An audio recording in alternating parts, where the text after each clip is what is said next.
StoneX runs a global coffee business that delivers trading, risk management, and market intelligence to everyone in the supply chain, from producers and exporters to roasters and retailers. I'm delighted to be speaking today with two of StoneX's coffee specialists, Scalla and Gerra Harrigan. Both bring unique perspectives to the coffee industry, and together they help clients understand market dynamics, navigate risks, and adapt to ever-changing global conditions. Welcome, both of you. Thank you. Thank you. Thanks for having us. So first, let us know more about yourselves. Albert, you're a Senior VP of Trading. You're based in Miami. Can you tell us what your role at StoneX consists in and what type of clients you work with? Well, thank you, Fiona. Great to be here with you. As you said, I'm Senior Vice President of Trading for StoneX. I'm part of a large group of professionals that specialize in price risk management for the coffee industry. And we provide these services from everybody from producers to cooperatives, exporters, importers, roasters, even big box outlets and coffee chains. And the idea is to assist in reducing the risk that's inherent in these coffee prices today. And Gerra, you're a Senior Sales Executive. Your segment is the specialty coffee market. How does your role compare, and who are your main clients, and how do their needs differ? Well, I work here in specialty coffee, selling to coffee roasters in the United States that are buying specialty coffee. In fact, I looked up the definition of specialty coffee before this interview because I think there's been many definitions of it over the years. And currently, for all of you, if you're interested, the SCA defines specialty coffee as a coffee that is recognized for its distinctive attributes, resulting in a higher value within the marketplace. So that's really where I sit. I'm selling that product to roasters nationwide, from larger specialty roasters that are household brands, right down to the local coffee shop on the corner in your neighborhood with a roaster stuck in the side of his shop. Excellent. And just turning to you again, Albert, what current supply and demand trends are you seeing in the commercial coffee market, and how are they shaping industry dynamics? Well, Fiona, over the past 2 years, the coffee market has been hit with a tremendous price volatility shock, possibly never seen before, definitely not at these levels. Over the past 2 years, weather, uncertainties, droughts, conditions of freezes, and now we have tariffs. All of these things have affected everyone in the supply chain. And not only this volatility, but you've also had this inverted market that's never been so inverted for so long. And this is creating havoc with everybody that holds coffee, everybody that carries or stores coffee. Basically, it says that if you're storing or carrying coffee, you're losing money. Aside from that, you had tremendous price volatility in freight, ocean freights. On top of that, you had questions of demand. You've had questions of high interest rates. You've had situations with credit is also tightening up. On top of that, you had a situation that we've had to deal with these tariffs. And these tariffs over the past month have hit the coffee market tremendously. This has driven commercial players to completely change the way we buy, we deliver, and we carry inventories. It's a new game in town. And Gerra, what about the specialty coffee market? How are supply and demand shifts influencing buyers and producers there? I mean, everything that Albert just spoke about is hitting specialty as well. I think in specialty, Brazil is, I would say, the biggest factor at the moment. Many specialty roasters are using Brazil as a base of their blends. It has unique coffee cup characteristics, but also is on the cheaper side for specialty. So roasters will use it to bring down the price of their coffee. And now with so many importers keeping their coffee in Brazil, there's not a lot of Brazil in the country. Specialty coffee roasters are really scrambling to find an alternative. So we are having to react to that as sales people on specialty. So we're looking at other origins. We're helping them talk about reblending. We're doing a lot of work here in our QC lab. We have a QC lab in Seattle office where they're actually taking coffee and roasting it, doing a lot of experimenting with blending so that we can become a resource to roasters who are doing the same thing at a larger scale. And a question for both of you. Are there any emerging pricing trends across your respective markets? And how are you advising clients to adapt their procurement strategies? Gerra, maybe we could start with you. Again, pricing has just increased across the board. A lot of specialty coffee roasters, especially the newer ones, haven't really been in this market before. They really haven't had to deal with such a sustained high market. Those that have been around for a while, been around the block, are a little bit more comfortable. But I would say the newer roasters or the younger roasters are really paralyzed in how to react. They're unsure if they should buy now, if they should wait. And so the strategies that have been trying to communicate to these roasters is buy often, buy what you need.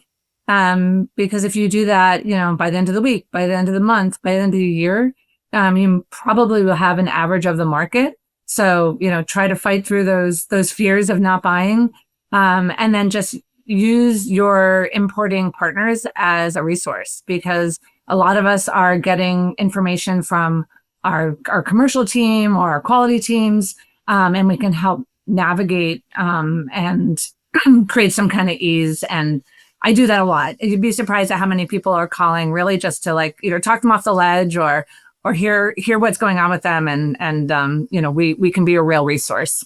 Yeah, some sound strategies are there. And Albert, what about you? Yeah, pretty much to Gerra's point. We're in a price centrifuge. We're in a situation that the markets are completely lost in direction when it comes to price.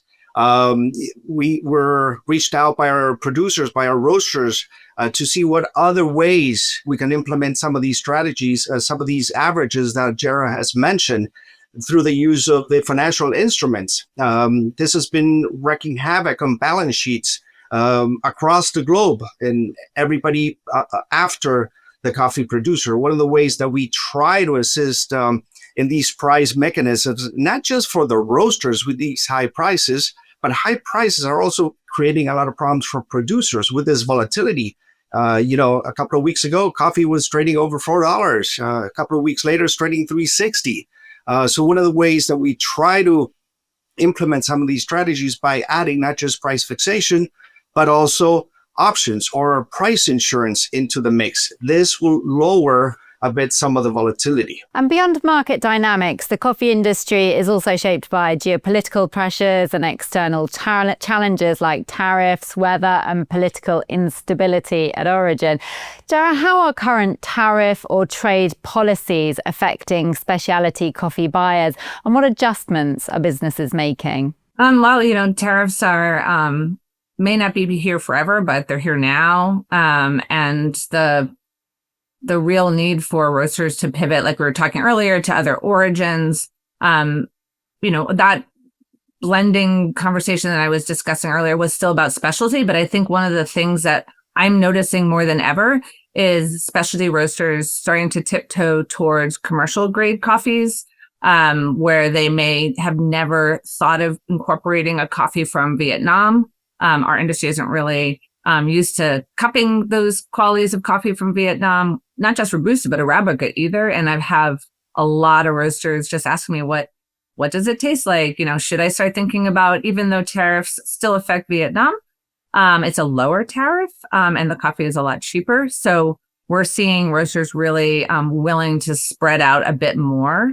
And I think this is a great opportunity for StoneX, because we do have a commercial division, we have a specialty division. I think we're going to be talking a lot more to each other and giving each other business and relying on each other's expertise. I don't also know a lot about Vietnam coffees. It's not a coffee origin that I've done a lot of work in. So I have to lean on my commercial team to help guide me. And I would hope the other way around, where commercial roasters might be looking back at specialty, and, we can assist them there. Yeah, and turning to the commercial side, Albert, how do political or weather-related factors at your origin influence your clients' sourcing and risk planning? Yeah, and at the moment, and by the way, great timing for this segment, we are watching two extremely important factors right now. These two factors will determine pricing for the next 6 to 12 months. And number one, weather. We are right now in the most critical time of the Brazil harvest, which is about 30% of the world crop, is the flowering period. And for that, we need proper rains. We need adequate, not great, not bad. We just need adequate rains. So from now to the next 3 weeks, it's critical that these farms receive the proper amount of rain in order to induce and fully develop the flowering. And you can see today that the market is actually trading against these forecasts. And we're seeing once these forecasts come out every 4 to 6 hours, if the rains back off a little bit, immediately the market starts rallying up. The moment we see a little bit of rain on the forecast, we're talking not today to tomorrow, we're talking the 15-day forecast, which in itself is already a high probability of not having a good reliability. At the moment that we see rains coming in, the market falls. So that's number one, the weather impact. The coffee for the past 5 years has been hit with tremendous inclement weather, whether it's freezes, droughts, etc. The market simply cannot take another weather impact. Another heavy weather, adverse weather impact will make this thing go to new highs in the markets. The number two is tariffs. And most of the rally that we've had in the past 30 days have been the result of the tariffs been hit on Brazil of 50%. So let's say coffee today, let's say it's $4. Well, you're paying $6 for Brazilian coffee. And that is Brazil's third largest export to the United States, which is coffee. And that import of the United States from Brazil happens to be 32% of total U.S. consumption. Now, what happens? We need to keep an eye on the next few couple of weeks to see what the administration does with the relation to Brazil.